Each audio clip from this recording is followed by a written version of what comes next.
Hi, this is Steve from SewingGold.com. We have an issue with one of our parts a customer's having. The part is fine, it's just the point of getting it on properly. This is our 6mm deluxe guide foot for a compound feed. This is the outside foot, which she's having an issue with.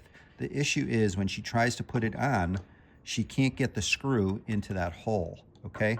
So it's going to take a little wiggling to get this on. I will show you. My hands are probably in the way a little bit. All right, so what I do is if you could see me wiggling this a little bit, so when I do get the screw over here, the screw doesn't always go fully in.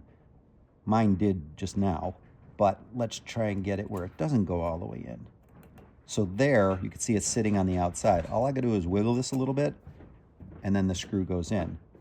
Okay, so I'm wiggling the foot, and then, as you can see, the screw goes fully in, and then obviously tighten it with a screwdriver. All right, so if you have any questions or comments, please leave them below. I'm Steve from SewingGold.com. Thank you.